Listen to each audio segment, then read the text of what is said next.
कहानी की शुरुआत में हम बैरी नाम के एक आदमी को देखते हैं जो पैसों से भरे कुछ बैग्स अपने घर पर लेकर आया। ये देखकर बैरी परेशान हो गया कि इतने पैसों को वो कहाँ रखेगा। घर पूरा भर चुका है, दफनाने तक के लिए जगह नहीं है। जहाँ भी उसने खोदा उसे पुराना दफनाया हुआ पैसा ही मिला। अब बैरी ने सोचा कि इन पैसों को घोड़ों के तबेले में छुपा देता हूँ। लेकिन जैसे ही उसने पैसे छुपाने के लिए दरवाजा खोला, ढेर सारे पैसे उसके ऊपर गिर पड़े। पूरे तबेले में नोट ही नोट फैल गए। लेकिन हमेशा से उसके पास इतना पैसा नहीं था। आज से कुछ साल पहले वो बस एक एयरलाइन में पायलट था। बैरी की गर्लफ्रेंड बहुत खूबसूरत है और वो अपनी जिंदगी में भी काफी खुश था। बैरी को लगा कि उसकी पूरी जिंदगी ऐसे ही खुशी खुशी निकलेगी।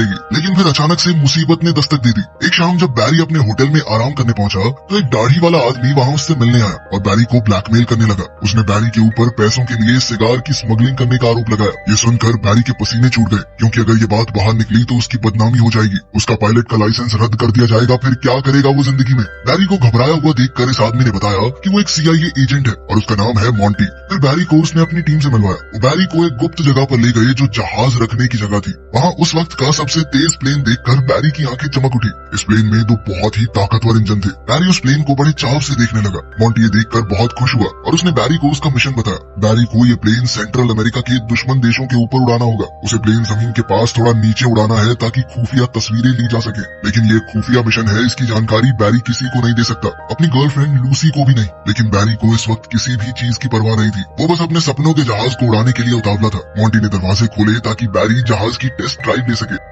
घर जाकर उसने लूसी को बताया कि मुझे अभी वाली नौकरी छोड़नी है, क्योंकि मुझे एक दूसरी कंपनी में बहुत अच्छा काम मिला है। उसने अपने मिशन का कोई जिक्र नहीं किया। लूसी को ये बात बड़ी ही अजीब लगी। कोई पायलट एक एयरलाइन में कैप्टन की नौकरी छोड़कर एक अनजान कंपनी में क्यों काम करना चाहेगा। उसी रात एक फ्लाइट के दौरान बैरी अचानक से कॉकपिट छोड़कर निकल गया अपनी जिंदगी की एक नई शुरुआत करने। उसके बाद से बैरी मॉन्टी का आदमी बन गया। वो सेंट्रल अमेरिका के देशों में अंदर तक जहाज उड़ाता और हर तरह के खतरे का सामना करता ताकि वो खुफिया तस्वीरें ले सके। हर बार सफर बहुत खतरनाक होता, लेकिन बैरी को अब इसी में मजा आने लगा था। मॉन्टी ने जब तस्वीरें अपने सीनियर्स को दिखाई तो लोग बहुत तारीफ करने लगे। लेकिन अभी तक बैरी ने लूसी को कुछ नहीं बताया था। उन दोनों की शादी भी हो गई और अब एक बेटी भी है। लेकिन बैरी की आमदनी अब कुछ खास नहीं हो रही। बैरी ने मॉन्टी से कहा कि देख भाई, इतने में तो गुजारा नहीं हो सकता ना आदमी का, कुछ करना। लेकिन मॉन्टी ने इस बारे में कुछ नहीं किया। अब मॉन्टी ने बैरी को पनामा में एक नया मिशन सौंप दिया। बैरी को ऐसे मिशन की आदत हो चुकी है। उसने बड़े आराम से ये काम पूरा कर लिया। देखते ही देखते 1980 शुरू हो गया। बैरी कोलंबिया में जहाज का फ्यूल भरने रुका तो अचानक उसे ढूंढते हुए 3 आदमी वहाँ पहुंचे। ये गुंडे खुलेआम बंदूक लिए घूम रहे थे। उन्होंने धमकाकर बैरी को गाड़ी में बिठाया। बैरी के पास कोई चारा तो था नहीं, इसीलिए वो चुपचाप उनके साथ उनके बेस पर चला गया। वहाँ उन्हें इनका लीडर पाब्लो एस्कोबार मिला। पाब्लो बैरी की असली पहचान जानता है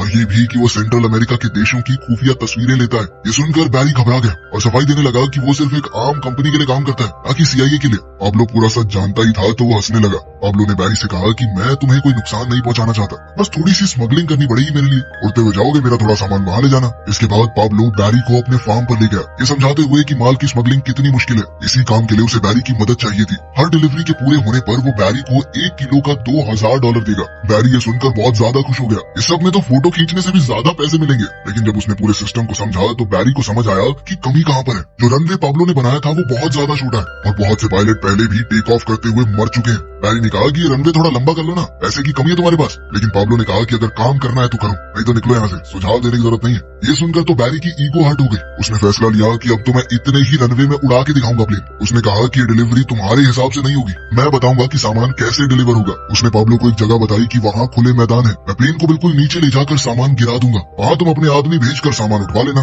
पाब्लो मान गया और सारा सामान लोड करवाया। जैसे ही जाने की तैयारी पूरी हुई, बैरी ने देखा कि प्लेन के अंदर पाब्लो का एक आदमी पायलट की जगह पर बैठा है। लेकिन बैरी ने समझाया कि इस प्लेन में पहले ही काफी सामान है, इससे ज्यादा भार नहीं उठा सकता प्लेन, ठीक है, इसे नीचे उतरना होगा। पाब्लो ने उस आदमी को उतार लिया और फिर बैरी निकलने लगा। पाब्लो ने गुड लक के तौर पर बैरी को एक क्रॉस तोहफे में दिया। बैरी ने उड़ान भरी इस बात से अनजान कि पाब्लो और उसके आदमी उसकी जान पर सट्टा लगा रहे थे कि वो प्लेन को यहाँ से उड़ा भी पाएगा या नहीं। बैरी ने पूरी समझदारी से टेक ऑफ किया, लेकिन सामान भारी होने की वजह से प्लेन एक बार को तो नीचे आ गया था। लेकिन फिर वो दोबारा से उड़ाते हुए पेड़ों के बीच से उसे ले गया। लेकिन फिर वो जैसे ही USA की एयर स्पेस में पहुंचा, वो मिलिट्री के रेडार में आ गया। इस बात से अनजान बैरी जल्दी ही उस पॉइंट की तरफ बढ़ने लगा जहाँ उसे सामान छोड़ना है। बैरी ने ऑटो पायलट दबाया, नीचे का हैच खोला और सामान नीचे गिरा दिया। इसी के साथ बैरी की डिलीवरी पूरी हो गई थी। अगली बार जब बैरी कोलंबिया आया तो पाब्लो और उसके भाइयों ने उसके लिए वेलकम पार्टी रखी और बैरी को उसका कमाया पैसों से भरा बैग दिया। लेकिन इससे पहले बैरी अपनी खुशी मना पाता, कुछ फौजी वहाँ पर आ गए और पाब्लो के बंगले को घेर लिया। पाब्लो ने बैरी से कहा कि तुम अंदर ही रहना और वो खुद हालात संभालने के लिए बाहर निकल गया। लेकिन बैरी कभी यूं धुआंधार गोलीबारी के बीच नहीं आया था और उसकी घबराहट बढ़ती जा रही थी। बैरी ने पैसे उठाए और पाब्लो और उसके आदमियों को ढूंढने बाहर निकल गया। लेकिन बैरी को फौज के आदमियों ने पकड़ लिया और बाकी सबको भी। कुछ दिन बाद पाब्लो और उसके आदमियों को तो बेकसूर